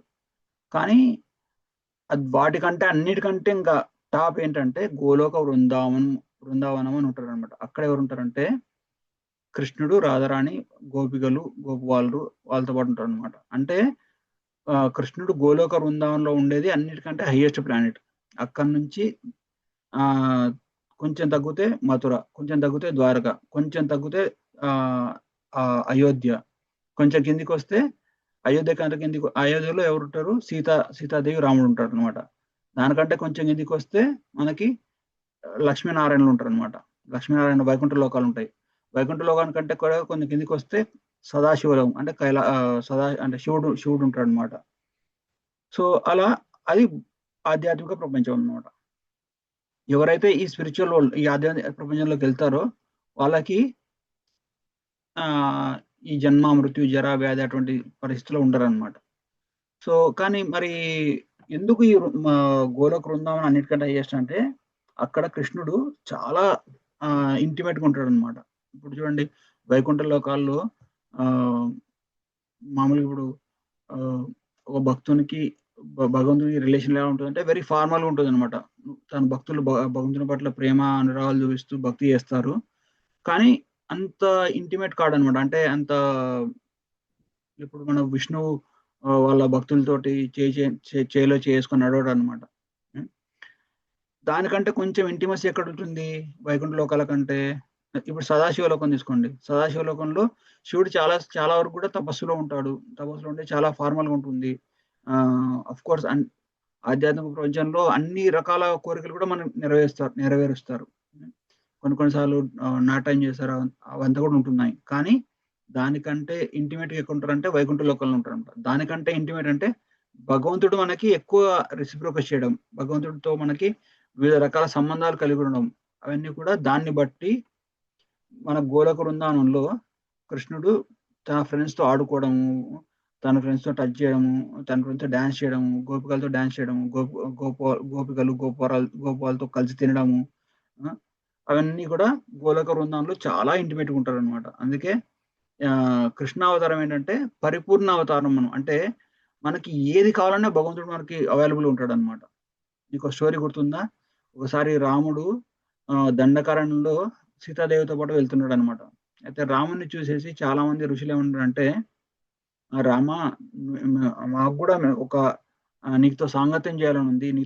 ఆహ్, నీతో ఇంటిమేట్‌గా అంటే రాముడు చాలా అందంగా ఉంటాడు. నీతో ఒక ఏంటంటే ఒక ప్రియురాలుగా నీకు ఒక ప్రేయసీ ప్రియుల మధ్య ఎంత అన్యోన్యత ఉంటుందో, అటువంటి అన్యోన్యత మాకు నీతో ఉండాలనుందంటే రాముడేమంటాడంటే, అది ఈ అవతారంలో కాదు. నేను మళ్ళీ కృష్ణావతారంలో వస్తాను. అది కృష్ణావతారంలో మీ కోరిక నెరవేరుస్తాను అని చెప్తాడనమాట. అంటే ఇప్పుడు ఆ ఋషులు కోరిన కోరికేంటి? నాతో మా మా మీతో మాకు ఇంటిమేట్‌గా ఉండాలి. అంటే చాలా దగ్గరగా ఉండేసి ఆహ్, ఆహ్, మీకు సేవ చేయాలనేసి ఒక కోరికని వ్యక్తపరుస్తారు. అడుగుతారు. ఆ కోరికని రాముడు తీర్చాడన్నమాట. ఎందుకంటే ఈ ఈ అవతారం మర్యాద పురుషోత్తముడు రాముడు. నేను ఈ అవతారంలో మీ కోరిక తీర్చలేను. కృష్ణావతారంలో తీరుస్తాననేసి మళ్ళీ కృష్ణావతారం వచ్చినప్పుడు ఆ ఋషులంతా కూడా గోపికలుగా తయారవుతారనమాట. గోపికలుగా తయారయ్యేసి అప్పుడు కృష్ణుడు వాళ్ళతో డాన్స్ చేయడము, గోపికలు వాళ్ళతో ఇంటిమేట్‌గా ఉండడము. ఆ కృష్ణావతారంలో ఆహ్, రకరకాల గోపీలుంటారనమాట. నిత్యసిద్ధ గోపీలు, ఋషిచారి గోపీలు, మునిచారి గోపీసు. అంటే మునులు గోపికలుగా తయారవ్వడము, లేపోతే వేదాలు గూడా గోపీ రూపంలో తీసుకోవడము. లేదా నిత్యసిద్ధ అంటే వాళ్ళు ఎప్పుడు కూడా వాళ్ళు గోపీ భావాన్ని ఎప్పుడు కూడా వదిలిపెట్టరనమాట. అటువంటి పొజిషన్‌లో కృష్ణుడు మునుల యొక్క కోరికను కూడా తీర్చాడనమాట. సో, అంటే మనకి కృష్ణుడు ఎందుకు పరిపూర్ణ అవతారం అంటే, తన భక్తుల కోసం కృష్ణుడు ఏదైనా చేయగలడనమాట. ఇప్పుడు రాముని విషయం తీసుకోండి. భక్తులు అడిగారు, "నాకు మీతో ఇంటిమేట్‌గా డాన్స్ చేయాలని ఉంది" అంటే, "ఈ అవతారంలో కుదరదమ్మా, వచ్చే అవతారం వరకు వెయిట్ చేయండి" అని చెప్తాడనమాట. కానీ కృష్ణుడు అలా కాదు. కృష్ణ భక్తులకి భక్తులు ఏది కోరినా గాని కృష్ణుడు తీర్చే తీర్చగల శక్తి ఉంటది. అందుకే కృష్ణుని అవతారం పరిపూర్ణ అవతారం. కృష్ణుడు పరిపూర్ణ భగవానుడు. అంటే స్వయం భగవానుడు అంటారనమాట. నేను ఒక ఎగ్జాంపుల్ చెప్పాను గదా! ఒక ఒక జడ్జ్ గాని, పోలీస్ ఆఫీసర్ గాని ఇంటి నుంచి బయటికెళ్తే వాళ్ళు వాళ్ళ యొక్క హావభావాలు మారిపోతాయి. ఇంట్లో ఉన్నప్పుడు చాలా క్లోజ్‌గా భార్యతోటి, పిల్లలతోటి ఆడుకోవడం అట్లా చేస్తారు. ఇంటి నుంచి బయటకెళ్తేనే ఒక పోలీస్ డ్రెస్ ఏసుకొని డ హ్యాటు, ఒక షూ ఆ! అంతా పెట్టుకునేసేసి పోలీస్ స్టేషన్‌కి వెళ్ళేసి చాలా ఆహ్, ఫార్మల్‌గా వ్యవహరిస్తారనమాట. బయటకొచ్చినప్పుడు భార్య పిల్లల్ని కలిసినా గాని ఎక్కువ ఇంటిమేట్‌గా మాట్లాడలేరు. అంటే అలా కృష్ణుడు కూడా తన యొక్క నిజ ధామం ఏంటి గోలోక వృందావనం. ఆ గోలోక వృందావనంలో అయితే ఫుల్ ఫ్రీగుంటాడనమాట. అంటే ఇంకా భక్తులు చేయలేని పని అంటూ ఏదుండదు. కొన్ని సార్లు కృష్ణుడిని భక్తులు ఆహ్, ల ఒక చూసారనుకోండి 'దామోదరిలో' అని ఒకటుంది. హ్మ్. కృష్ణుడిని యశోదమాత కట్టేస్తుందనమాట. హ్మ్. చాలా సార్లు రాధారాణి కృష్ణుడిని తిడుతుంది. గోపికలు కూడా కృష్ణుడిని రకరకాలుగా తిడతారు. కానీ అటువంటి సఖ్యత వేరే అవతారంలో కుదరదనమాట. ఇప్పుడు విష్ణువు ఉన్నాడు. లక్ష్మీదేవి, విష్ణువు ఉన్నారు. విష్ణు పార్షదులెళ్ళేసి విష్ణువుతో డాన్స్ చేయాలంటే వాళ్ళు కష్టం అన్నమాట వాళ్ళకి. కానీ అటువంటి కోరికల్ని అన్నిటిని ఎక్కడ తీరుస్తారంటే కృష్ణావతారంలో తీరుస్తారు. అందుకే ఆహ్, సేమ్ కృష్ణుడు మథురలో ఉంటాడు. సేమ్ కృష్ణుడు ద్వారకలో ఉంటాడు. సేమ్ కృష్ణుడు ఆహ్, ఓహ్, ఓహ్, అయోధ్యలో ఉంటాడు. రాముడు సీతలాగా రాధాకృష్ణుడుగా బృందావనంలో ఉంటాడు. దానికి మళ్ళీ రుక్మిణి ద్వారకాధీష్‌గా ద్వారకలో ఉంటారు. మథురలో దేవకీపుత్రునిలా ఉంటాడు కృష్ణుడు. దాని కొంచెం కిందకొస్తే ఇంకా కొంచెం ఆహ్, ఇక్కడ అదే కృష్ణుడు వైకుంఠ లోకంకొచ్చినప్పుడు లక్ష్మీనారాయణలా ఉంటారు. అదే కృష్ణుడు ఈ కైలాసంలోకొచ్చినప్పుడు శివపార్వతిలా ఉంటారు. సో, అదే కృష్ణుడు మళ్ళీ ఈ భౌతిక ప్రపంచాన్ని సృష్టించేసి, ఈ ఆత్మలకన్నిటికి కూడా పోషించడము, రక్షించడము, అవన్నీ కూడా చేసేది అదే అదే కృష్ణుడు అనమాట. అంటే కృష్ణుని యొక్క వివిధ అవతారాలే వీళ్ళంతా కూడా. కానీ కృష్ణావతారం పరిపూర్ణ అవతారం. అది మనం తెలుసుకోవాలన్నమాట. అందుకే మనం ఇప్పుడు ఒక వ్యక్తి మామూలుగా ఋషులు చాలా చాలా తపస్సు చేస్తుంటారు. ఎందుకు తపస్సు చేస్తుంటారంటే మాకు మోక్షం కావాలంటారు అనమాట. మోక్షం అంటే ఏంటి? ఈ భౌతిక ప్రపంచంలోంచి బయటకు వచ్చేసేసి ఈ బ్రహ్మజ్యోతి ఉంది కదా, ఈ బ్రహ్మైక్యం అవుతారు అనమాట. ఈ బ్రహ్మజ్యోతిలో లీనమవుతారు అనమాట. అంటే వాళ్ళు ఈ భౌతిక ప్రపంచాన్ని ఒక జైలు కింద ట్రీట్ చేస్తే ఈ భౌతిక ప్రపంచంలోంచి బయటకు వెళ్ళి వాళ్ళు ఆధ్యాత్మిక ప్రపంచంలోకి వెళ్ళిపోరు. అంటే జైలు నుంచి అయితే విడుదలవుతారు, కానీ వాళ్ళ ఇంటికైతే వెళ్ళరు. వాళ్ళు మన ఇల్లు ఏది, నిజమైన ఇల్లు ఏది అంటే ఈ ఆధ్యాత్మిక ప్రపంచం. ఓకే, మీరందరూ ఫాలో అవుతున్నారా? మరి కాంప్లికేటెడ్ ఉంది ఇది. హరే కృష్ణ, ఎవరైనా చెప్పండి. అర్థమవుతుంది గురూజీ, అర్థమవుతుంది. అదే ఓకేనా? మీకు ఏమైనా డౌట్స్ ఉంటే లాస్ట్ లో డిస్కస్ చేద్దాం, సరేనా? వింటున్నాం గురూజీ. Okay okay. సో అంటే మనం ఏం తెలుసుకున్నాం అంటే గోలోక వృందావనం ఎక్కడైతే రాధాకృష్ణుడు ఉంటారో అది అన్నిటికంటే హైయెస్ట్ టాప్. అక్కడ కృష్ణుడు మనకి ఏ కోరికైనా తీర్చేస్తాడు అనమాట. సో అలా ఇటువంటి పరిస్థితి ఉంటుంది. మంచిగా మా గోపికలు, గోపు వాళ్ళు, ఆవులు వాటిని చూసి ఆడుకోవడం, అది కూడా వైకుంఠం కంటే కూడా ఇంకా ఎక్కువ సంపన్నంగా ఉంటుంది. కానీ భగవంతుడు మనకు వచ్చే ఇంటిమసీ ఎక్కువ ఉంటుంది అనమాట అక్కడ. సో ఇది ఇది వైకుంఠంలో ఇలా ఉంటుంది. లక్ష్మీనారాయణలు ఉంటారు, సంపదలు ఉంటాయి, విమానాలు ఉంటాయి, అవన్నీ ఉంటాయి. విష్ణు పార్షదులు ఉంటారు. కానీ ఒక మర్యాదపరంగా నడుచుకుంటారు అనమాట.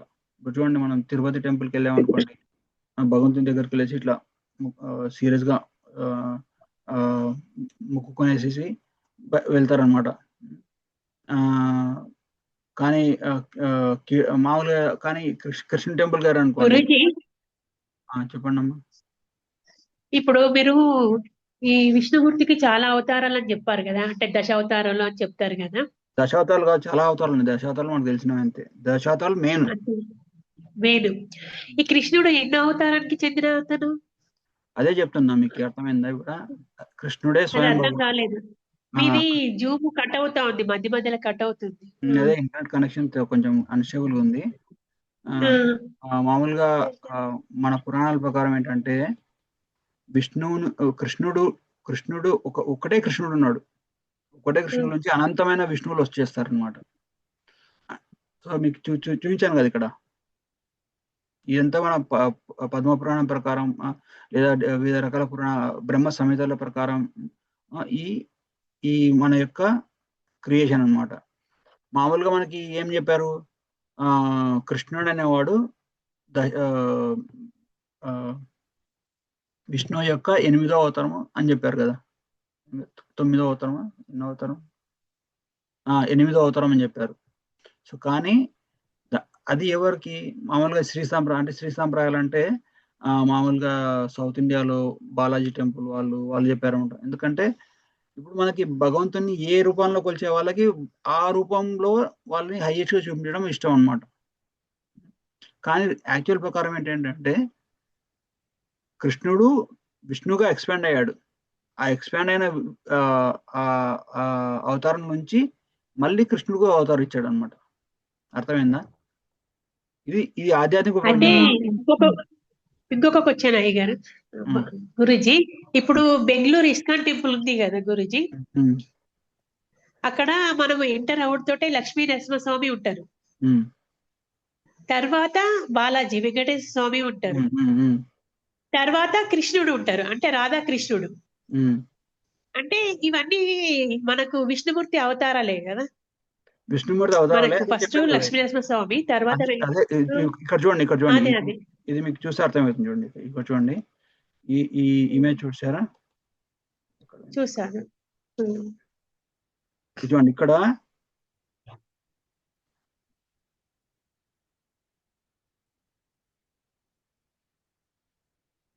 ఇదిగోండి, ఇక్కడ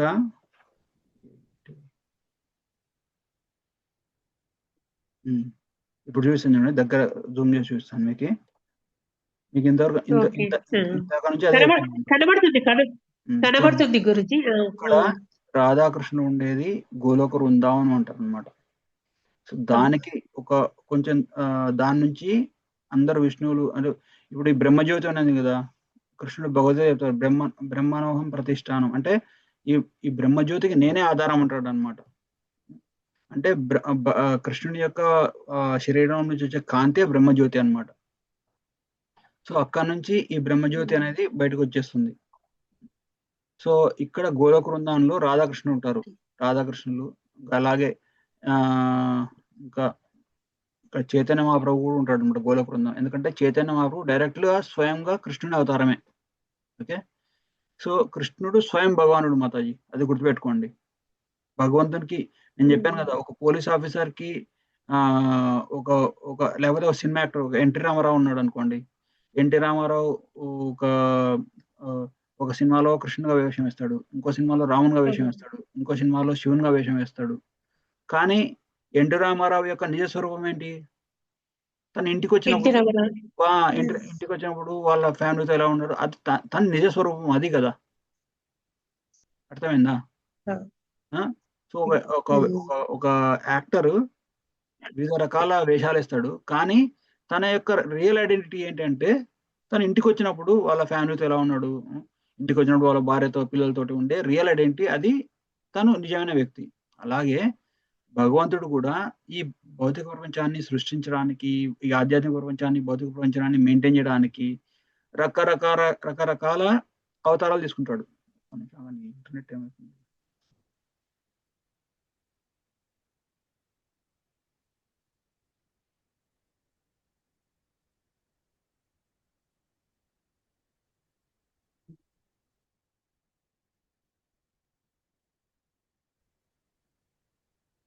ఓకే, ఎక్కడ ఉన్నాము మనం?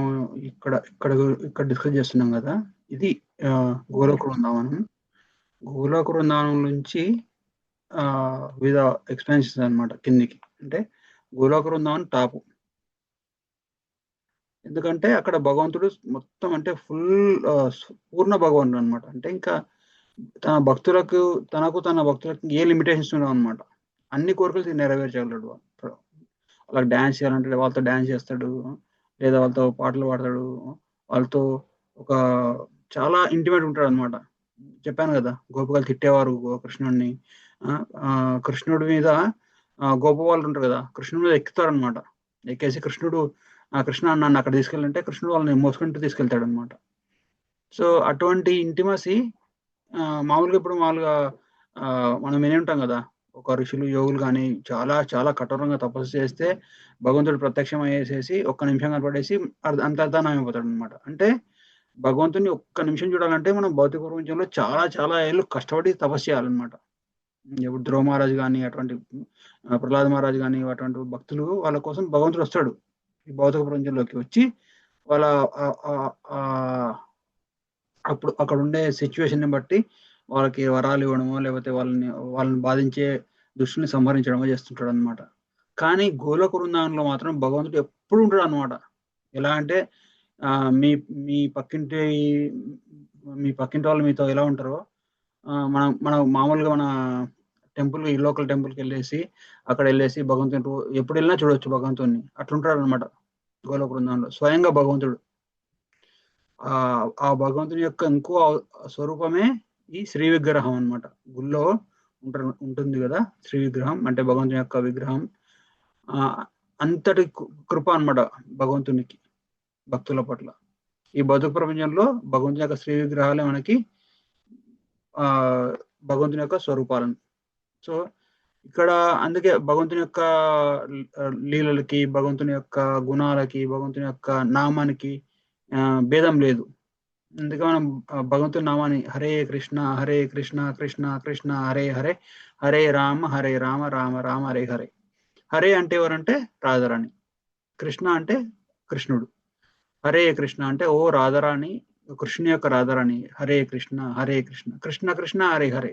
ఓ కృష్ణ రాధారాణి యొక్క కృష్ణుడు, కృష్ణుని యొక్క రాధారాణి మనం ప్రార్థిస్తాం అనమాట హరే కృష్ణ మంత్రంలో. అంటే నేను చాలా మంది చెప్తుంటాను అనమాట. మీరు ఎప్పుడన్నా ఎవరైనా గురువులను కలిసినప్పుడు కానీ, లేకపోతే ఏ గుడికి వెళ్ళినా కానీ మీకు సరిగా మంత్రాలు రాలేదు, సరిగా మనకి పెద్ద పెద్ద విష్ణు సహస్రనామం కానీ, లేకపోతే ఆ, ఏ ఏ సరిగా మంత్రాలు రావట్లేదు, జస్ట్ హరే కృష్ణ మంత్రాలు చెప్పేస్తే ఏమవుతుందంటే ఆ మంత్రంలోనే అన్ని ఏ, అందరూ ఆ మంత్రంలో వచ్చేస్తారనమాట. ఎందుకంటే ఇక్కడ కృష్ణుడు రాధారాణి, అదే కృష్ణుడు రాధారాణి కొంచెం కిందికి వస్తే రుక్మిణి ద్వారకాధీశ్ అవుతారు. ఇక్కడ ద్వారకలో అలా అలా కొంచెం కిందికి వస్తే అయోధ్యలో సీతారాములు అవుతారు. అలా కొంచెం కిందికి వస్తే వైకుంఠ లోకాల్లో విష్ణు లక్ష్మీదేవి విష్ణుగా మారిపోతారు. ఇంకా కొంచెం కిందికి వస్తే ఆ శివుడు సదాశివుడు పార్వతిలా అవుతారు. చూడండి ఇక్కడ సదాశివుడు పార్వతిలా అయిపోతారు అనమాట. అలా ఇంకా కొంచెం కిందికి వస్తే బ్రహ్మజ్యోతిలో సదాశివ లోకమే ఆధ్యాత్మిక ప్రపంచానికి లాస్ట్. దాని కిందికి వస్తే బ్రహ్మజ్యోతి ఉంటుంది. బ్రహ్మజ్యోతి అంటే బ్రహ్మం, అంటే అక్కడ ఎవ్వరు ఉండరు అనమాట. ఆ బ్రహ్మజ్యోతి దాటి వచ్చిన తర్వాత మనకి ఇక్కడ భౌతిక ప్రపంచం అనేది స్టార్ట్ అవుతుంది. మీరు ఇందాక అడిగారు కదా క్వశ్చన్ ఏంటి, మరి విష్ణు యొక్క 8వ అవతారం కృష్ణుడు అంటారు కదా, అదేంటి అంటే ఇప్పుడు కృష్ణుడు స్వయంగా భగవానుడు కదా. ఇప్పుడు ఒక ఫర్ ఎగ్జాంపుల్ మన దేశానికి ప్రధాని ఎవరు? నరేంద్ర మోడీ. కానీ ప్రధాని యొక్క రిప్రజెంటేటివ్, అంటే ప్రధాని యొక్క తెలుగులో రిప్రజెంటేటివ్ ఏమంటారు, ప్రధాని యొక్క ప్రాతినిధ్యం వహించే వ్యక్తి మనకి అంటే అంటే ఒక రాజు యొక్క ప్రాతినిధ్యం వహించే వ్యక్తి మనకి కౌన్సిలరు, లేకపోతే సిటీ మేయరు, లేకపోతే సిటీ మేయర్ తర్వాత ఎమ్మెల్యే, తర్వాత ఎంపీ, వాళ్ళంతా ఉంటారు కదా. సో ఇప్పుడు ప్రధాని అనే వ్యక్తి మన ఊరికి రావాలనుకోండి, ఫస్ట్ ఎవరి ద్వారా వస్తారంటే సిటీ ఛానల్ ద్వారా వస్తారని చెప్తారనమాట. నేను ప్రధాని ఫోన్ చేసి చెప్తారు, నేను ఈరోజు ఈ ఊరికి వస్తున్నాను, అరేంజ్మెంట్ చేయనట్టు అనమాట. అప్పుడు సిటీ మేయర్ వచ్చేసి అన్ని అరేంజ్మెంట్ చేసేసి సిటీ ఎమ్మెల్యే, ఎంపీ, లోకల్ అంటే ఆ లోకల్గా ఉండే ఎమ్మెల్యేలు, ఎంపీలు కానీ వచ్చేసి ఆ సిటీ అంతా తయారు చేసేసి ఆ సిటీ ఆఫీస్ ద్వారా వస్తారనమాట. అంటే ఒక ప్రధాని రావాలన్నా కానీ ఒక అఫీషియల్ ప్రోటోకాల్ ఉంటుందన్నమాట. అలాగే దేవాది దేవుడైన కృష్ణుడు స్వయంగా గోలోక బృందాల్లో ఉండే వ్యక్తి రావాలన్నప్పుడు విష్ణు ద్వారా వస్తాడు. విష్ణు ద్వారానే రావాలని లేదు, కానీ అదొక ప్రోటోకాల్ అనమాట. సో అలా ఇప్పుడు చూడండి, తను ఈ విష్ణువులంతా ఉన్నారు.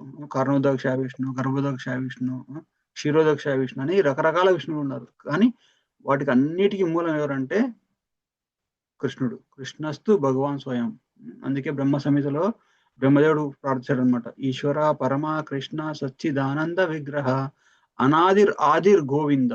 ఈ గోవిందుడే ఆదిర్ గోవిందుడు, అన్నిటికీ మూలం. సర్వ కారణం అంటే అన్ని కారణాలకు అన్నిటికీ కూడా మూలం కృష్ణుడు అని చెప్తాడు అనమాట. సో అటువంటి కృష్ణ భగవానుతో మనం ఒక ఆత్మలాగా మన స్పిరిచువల్ ఫామ్ లో ఉన్నప్పుడు గోలోక వృందావనంలో ఉన్నాము. ఈ గోలోక వృందావనంలో ఉన్నప్పుడు మనం ఇప్పుడు ఒక గోపిక వాళ్ళు గానో, లేకపోతే ఒక పక్షి గానో, ఒక జంతువు గానో అక్కడ ఉండేవాళ్ళం మనం. కానీ ఏమైందంటే అక్కడ ఉన్నప్పుడు మనకి ఒక కోరిక ఏర్పడింది. ఏంటి, ఎందుకు అందరూ ఎప్పుడు కృష్ణునే పూజిస్తారు? అందరూ అన్నిటికీ ఇప్పుడు చూడండి, మనం ఏదైనా గుడికి వెళ్ళాం అనుకోండి, అందరూ కృష్ణుడినే పూజిస్తుంటారు. ఎవరు కూడా ఇప్పుడు ఫర్ ఎగ్జాంపుల్ తిరుపతికి వెళ్తే వెంకటేశ్వర స్వామి యొక్క శ్రీ విగ్రహం చూడడానికి వందలు వేల మంది లైన్లో నిల్చొని రాత్రి వాళ్ళు కొన్నిసార్లు నెలలు కూడా అవుతుంది. అంతమంది కూడా భగవంతుని యొక్క దర్శనం చేసుకోవాలి, భగవంతుడికి తమ ప్రార్థనలు చేయాలనేసి తహతహలాడిపోతుంటారు అనమాట. సో కానీ మనం అటువంటి పరిస్థితి అక్కడ కూడా గోలోక బృందావనం కూడా అట్లే ఉంటుంది అనమాట. కృష్ణుడు ఎప్పుడు లేచినా కానీ కృష్ణుడిని చూద్దాం అనేసి గోపికలంతా కూడా ఎప్పుడు కూడా కృష్ణుడి ఇంటికి వెళ్ళడము, కృష్ణుడు ఎప్పుడు ఆవులు కాస్తూ ఇట్లా వెళ్ళినప్పుడు అందరు గోపికలంతా వచ్చేసి బయటకు వచ్చేసి కృష్ణుని చూసేవారు అనమాట. ఇప్పుడు కృష్ణ అన్నిటికీ సెంటర్ అనమాట. కృష్ణుడే అందరికీ చాలా చాలా ఇష్టమైన వ్యక్తి అనమాట. అంటే ఇంకా Krishna is the centre of everything. కానీ మనం ఏమనుకున్నాం అక్కడ ఉన్నప్పుడు, అంటే మనం అంటే ఒక జీవి ఏమనుకుంటారంటే, నేను I want to enjoy environment of Krishna. కృష్ణుని ప్రమేయం లేకుండా, కృష్ణుని ఇన్వాల్వ్ కాకుండా నాకంటూ ఒక ప్రపంచం ఉండాలి, నేను కూడా ఒక క్రియేట్ చేయాలి, నేను కూడా మెయింటైన్ చేయాలి, నేను కూడా అందరు నన్నే ఆరాధించాలి, అటువంటి పరిస్థితి నాకు రావాలని ఒక ఒక కోరిక కలిగిందనమాట. అంటే కృష్ణుని ఇమిటేట్ చేయాలనేసి. సో కానీ అది అక్కడ సాధ్యం కాదు. ఇప్పుడు తిరుపతికి వెళ్ళాం అనుకోండి, తిరుపతికి వెళ్తే నువ్వు దేశానికి రాజైనా అయి ఉండొచ్చు, కానీ భగవంతుడి ముందుకు వచ్చినప్పుడు చాలా నమ్రతగా చేతులు కట్టుకునేసేసి ఒక ఒక ఇన్ఫీరియర్ అంటే ఒక సర్వెంట్స్ మూడ్ తీసుకోవాలన్నమాట. అంటే ఒక సేవకుని భావన తీసుకోవాలన్నమాట. సో కానీ అటువంటి భావన వాళ్ళకి ఒక వ్యక్తికి నాకు ఇష్టం లేదు, నాకు ప్రస్తుతానికి నేనే భగవంతునిలాగా, అందరు నన్ను భగవంతునిలాగా ట్రీట్ చేయాలి అని ఒక కోరిక కలిగింది అనమాట. కోరిక కలిగినప్పుడు కృష్ణుడు ఏమంటాడు, నిన్ను అన్ని కోరికలని తీరుస్తా అంటాడు. అలాగే ఆ జీవుని యొక్క కోరిక కూడా తీర్చడానికి కృష్ణుడు ఈ భౌతిక ప్రపంచాన్ని క్రియేట్ చేశాడు అనమాట. చూసారా, ఒక సేవకుడు అన్నమాట. మామూలుగా శాస్త్రం ఏం చెప్తాడంటే జీవేర స్వరూపహే కృష్ణేర నిత్యదాస్. అంటే జీవులంతా కూడా భగవంతుని యొక్క సేవకులు. జీవుని యొక్క స్వరూపం ఏంటి, ఒక ఆత్మ యొక్క స్వరూపం ఏంటంటే భగవంతుని యొక్క నిత్య దాసుడు. అంటే దాసుడు అంటే మామూలుగా ఏదో ఒక బానిసలాగా కాదనమాట, ఒక ప్రేమతోటి అనమాట. ఒక తల్లి ఒక బిడ్డకి ఎలా ప్రేమతో సేవ చేస్తుందో అలా కూడా ఆధ్యాత్మిక ప్రపంచంలో ఉండే వ్యక్తులంతా కూడా ప్రేమతో భగవంతుని సేవ చేస్తారనమాట. చూడండి, మనం గుడికి వెళ్తాం, వెంకటేశ్వర స్వామి వచ్చేసేసి మీరంతా నాకు వచ్చేసి నా కోసం తోసుకురండి, నా కోసం వెయిట్ చేయండి అని చెప్పడం అనమాట. కానీ మనం భగవంతుని చూడాలి, భగవంతుని మనం దర్శించుకోవాలి, భగవంతుని యొక్క ఆరాధన చేయాలి అనేసి మనలో ఆ ఉత్సాహం ఉంటుందన్నమాట. సో అది ఆ జీవుని యొక్క న్యాచురల్ అంటే ఒరిజినల్ పొజిషన్ అన్నమాట. సో కానీ కొంచెం మందికి మాత్సర్యం అనేది వచ్చింది. మాత్సర్యం అంటే ఒక రకమైన ద్వేషం, ఒక రకమైన ఇండిపెండెంట్ మెంటాలిటీ వచ్చింది అనమాట. అందుకే కొంచెం మంది చూసారా, కొంచెం మంది కుటుంబాలు కలిసి ఉంటాయి, ఎప్పుడైతే మేము లేదు మేము ఈ ఉమ్మడి కుటుంబంలో ఉన్నామంటే వెంటనే వేరే ఇల్లు వేరే కుంపటి పెట్టేస్తారు. సో అలా మనం ఆ ఆధ్యాత్మిక ప్రపంచంలో ఉన్న మనము ఎప్పుడైతే మనకు కూడా నేను కూడా స్వతంత్రంగా అందరూ నన్నే ఆరాధించే పొజిషన్లో నేను ఉండాలి అని ఒక భావన కలిగిందో దాన్ని ఫుల్ఫిల్ చేయడానికి భగవంతుడు మనకి ఈ భౌతిక ప్రపంచాన్ని సృష్టించాడు అనమాట. ఎందుకంటే ఆధ్యాత్మిక ప్రపంచంలో సాధ్యపడదు, అక్కడ కుదరదు అనమాట. ఇప్పుడు మనకి గుడికి వెళ్తే భగవంతుడు ఆల్టర్ మీద ఉంటాడు, భగవంతుడు ఆరతులు ఇస్తారు, అన్నీ చేస్తుంటారు. మనం వెళ్ళేసి నేను అక్కడ కూడా నాకు అటువంటి మర్యాద నాకు కూడా కావాలంటే నాకు ఇక్కడ కాదమ్మా, నీ ఇంటికి వెళ్ళిన తర్వాత నీ ఇంట్లో వాళ్ళు లేకపోతే నీకు తెలిసిన వాళ్ళందరూ వచ్చేసి నీకు దండలు వేస్తారు, ఆరతులు ఇస్తారు, ఏం కావాలనే చేస్తారు, ఇక్కడ కాదు అనేసి బయటకు పంపించేస్తారు. అలానే భగవంతుడు మనం ఆధ్యాత్మిక ప్రపంచంలో గోలోక బృందావనంలో వైకుంఠ లోకాల్లో ఉన్నప్పుడు ఈ కోరిక ఎప్పుడైతే కలిగిందో ఆ కోరిక తీర్చడానికి మనకు ఈ భౌతిక ప్రపంచాన్ని సృష్టించాడు. దానికి ఎగ్జాంపుల్ ఏంటంటే, ఒక చిన్న వ్యక్తి ఉన్నాడు అనుకోండి, ఒక చిన్న పిల్లవాడు. ఆ పిల్లవాడి యొక్క తండ్రికి పెద్ద కారు ఉంది, ఒక మంచి స్పోర్ట్స్ కారు, గంటకి 100-200 కిలోమీటర్లు వెళ్ళిపోతాయి, అంత స్పీడ్ వెళ్ళిపోతాయి కారు. సో ఈ పిల్లవాడికి ఆ తండ్రి కారు నడపాలి, నేను కూడా తండ్రితో పాటు కూర్చొని నడుపుతుంటాడు అనమాట పిల్లాడు అంతవరకు కూడా. కానీ ఈ పిల్లవాడికి ఒక కోరిక కలిగింది, నేను ఎప్పుడు మా నాన్నే నడుపుతున్నాడు, ఈసారి నాన్నకు బదులు నేనే నడపాలనేసి ఒక కోరిక కలిగింది అనమాట. సో ఆ కోరికని ఆ తండ్రి ఎలా తీరుస్తారు, ఆ పిల్లవానికి ఆ స్పోర్ట్స్ కార్ ఇవ్వరు, ఆ పిల్లవానికి అంత స్పీడ్ వెళ్ళే కారు ఇవ్వరు. దానికి ఏం చేస్తారంటే ఒక చిన్న బొమ్మ కారు కొనిస్తాడు అనమాట. బొమ్మ కారు కొనడం వల్ల ఏంటంటే ఆ చిన్న చేతులతోటి, చిన్న కాళ్ళతోటి ఆ కార్ని హ్యాండిల్ చేయగలరు అనమాట. సో అలాగే మనకి కూడా ఎప్పుడైతే నేను కూడా సృష్టి చేయాలి, నేను కూడా సృష్టి స్థితి లయ నేను కూడా చేయగలగాలి అని ఎప్పుడైతే కోరిక కలిగిందో భగవంతుడు కూడా అది మనకి అది సాధ్యమయ్యేటట్లు ఈ భౌతిక ప్రపంచాన్ని సృష్టించాడు అనమాట. ఈ భౌతిక ప్రపంచం ఏంటంటే ఒక టాయ్ కార్ లాంటిది అనమాట. టాయ్ కార్ అంటే బొమ్మ కార్ లాంటిది అనమాట. ఓకే, సో కానీ ఈ భౌతిక ప్రపంచాన్ని సృష్టించిన కానీ మనం ఏది చేయాలన్నా ఏది కావాలన్నా కానీ భగవంతుని యొక్క శక్తి ద్వారానే సాధ్యపడుతుంది అనమాట. చూడండి, మన శరీరం ఎలా ఆపరేట్ చేస్తుందో మనకు తెలియదు. మన పరిస్థితులు మనం ఈ భౌతిక ప్రపంచంలో ఏది కావాలన్నా కానీ మనకి అతీతంగా ఉంటుంది. ఆధ్యాత్మిక ప్రపంచంలోనే కాదు, ఈ భౌతిక ప్రపంచంలో కూడా మనం ఇక్కడ పుట్టినప్పుడే మంచి గాలి, నీరు, నిప్పు, ఆహారం అన్ని కూడా అరేంజ్మెంట్ చేసి పెట్టాడు భగవంతుడు. మనం ఆర్టిఫిషియల్ గా ఏది క్రియేట్ చేయలేము. ఒక ధాన్యాన్ని కూడా మనం సృష్టించలేం. మామూలుగా రైతులు ఏం చేస్తారు, వరి ధాన్యం తీసుకెళ్ళేసి పొలాల్లో వేసేసి నీళ్ళు వేస్తారు అంతే. కానీ ఆ వరి ఎలా పెరగాలి, ఎంతవరకు పెరగాలి, ఎట్లా ఇవ్వాలనేసి దానికి నరిష్మెంట్, ఒక విత్తనాన్ని భూమిలో వేసినప్పుడు ఆ విత్తనానికి ఆటోమేటిక్గా తెలిసిపోద్ది ఇప్పుడు నేను కరెక్ట్ టైము, ఇప్పుడు నేను మొలకెత్తచ్చు అనేసి. అదే విత్తనాన్ని భూమిలో లేకుండా గోడంలో పెట్టామనుకోండి, ఎన్ని రోజులైనా మొలకెత్తది అది. ఎందుకంటే దానికి తేమ, దానికి వెచ్చదనం తగిలినప్పుడు వెంటనే దానికి ఆటోమేటిక్గా అర్థమైపోద్ది ఇప్పుడు this is the correct time, నేను ఇప్పుడు మొలకెత్తితే నేను మంచిగా ఒక మొక్కగా వృద్ధి చెందుతాను అనేసి. అంటే ఒక విత్తనంలో కూడా అంత జ్ఞానాన్ని పెట్టాడు భగవంతుడు. అలా మన ప్రమేయం లేకుండా ఈ ప్రకృతి నడిపిస్తుంటుంది అనమాట. అందుకే కృష్ణుడు ఏమంటాడంటే ప్రకృతి క్రియమాని గుణై కర్మాని సర్వశ అహంకార విమృత్వ కర్తాహమితి మన్యతి. అంటే మొత్తం జరిగేంత ప్రకృతి పరంగానే జరుగుతుంది. కానీ ఎవరైతే అహంకారంతో కళ్ళు మూసుకుని ఉంటాడో ఆ వ్యక్తి ఏమంటున్నాడంటే అంత నేనే చేస్తున్నాను, నా వల్లనే సాధ్యపడుతుంది అనుకుంటాడు అనమాట.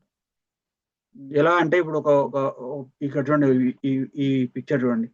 ఈ పిల్లవాడు పెద్ద వెయిట్ లిఫ్ట్ చేయాలనుకున్నాడు, కానీ వాళ్ళ తండ్రి వచ్చేసేసి ఆ వెయిట్ ని దాంతోపాటు లిఫ్ట్ చేస్తున్నాడు.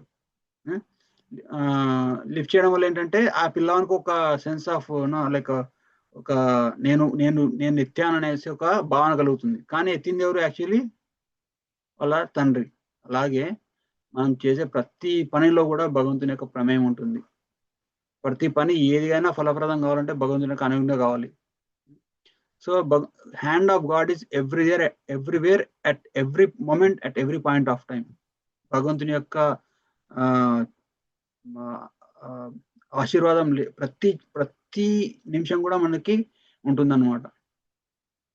భగవంతుని యొక్క శక్తి వల్లనే అన్ని జరుగుతాయి అన్నమాట. సో అలా మనం మన నిజమైన ఇంటి నుంచి అలా దూరం వచ్చేసాం అనమాట. అలా దూరం వచ్చేసి ఇప్పుడు ఏం చేస్తున్నాం, ఇక్కడ భౌతిక ప్రపంచంలో కూడా మనం కూడా వీఆర్ ద క్రియేటర్స్. మనం క్రియేట్ చేస్తాం, పెద్ద పెద్ద బిల్డింగ్లు కడతాము, ఒక పిల్లలకి జన్మనిస్తాము, ఇది నా ఫ్యామిలీ, నా పిల్లలు నా నుంచి వచ్చారు అనే ఒక భావన ఉంటుంది. కానీ యాక్చువల్గా వచ్చింది అంటే ఎవరి నుంచి? భగవంతుడి నుంచే. చూడండి, ఒక తల్లి, ఈ ఉదాహరణ చెప్పాను అనుకుంటా ఆల్రెడీ. ఒక తల్లి తన పిల్లవాడిని ఎలా చేయాలనేసి ఒక తల్లి ఏం డిజైన్ చేయదు. నా పిల్లవాడికి ముక్కు ఇలా ఉండాలి, పెదాలు ఇలా ఉండాలి, ఈ కలర్ ఉండాలి అనేసి తల్లి డిజైన్ చేయదు. తల్లి కేవలం మోసి కంటుంది అనమాట, అంతే. తండ్రి అయినా కానీ తల్లిదండ్రులు వాళ్ళ దగ్గరకు వచ్చినప్పుడు, వాళ్ళు సంతానోత్పత్తి జరిగినప్పుడు తల్లి గర్భాన్ని దాలుస్తుంది అనమాట. గర్భాన్ని దాల్చి అది కూడా ఆటోమేటిక్గా జరిగిపోతుంది. తల్లి గర్భంలో శిశువు వచ్చినప్పుడు తల్లి గర్భంలో శిశువు కూడా భగవంతుడు అరేంజ్ చేస్తాడు. ఏంటి అరేంజ్ చేస్తాడు? దానికి కరెక్ట్ టైం కరెక్ట్ టైం తనకి న్యూట్రిషన్ అంటే పోషణ అందిస్తాడు.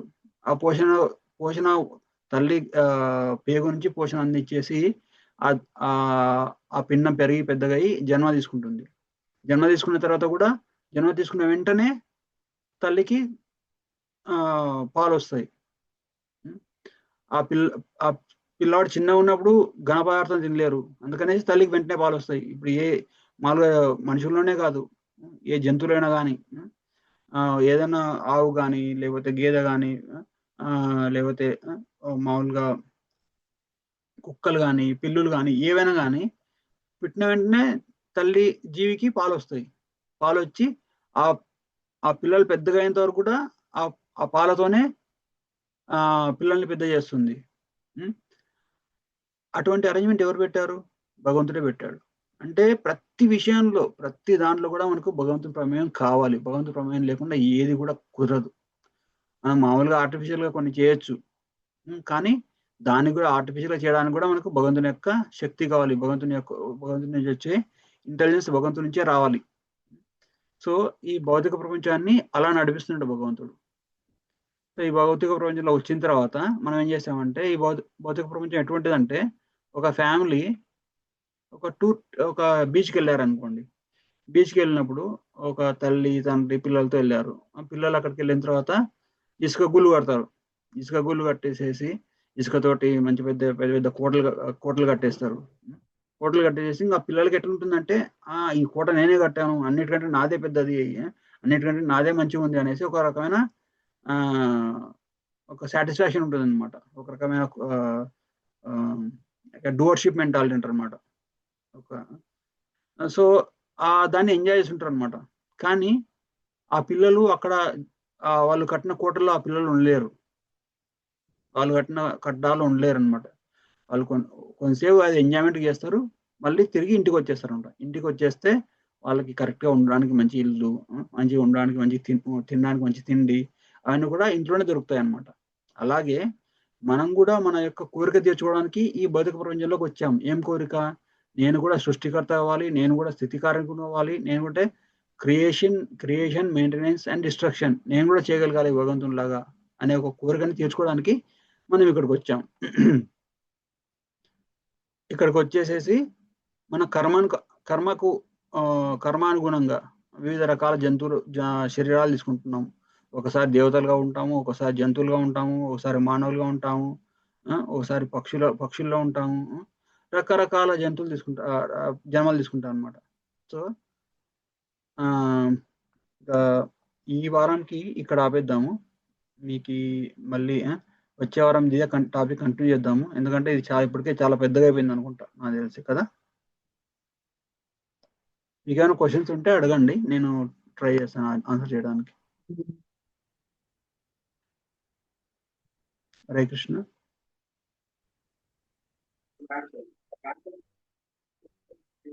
ఎవరికైనా ఏమైనా క్వశ్చన్స్ ఉన్నాయండి?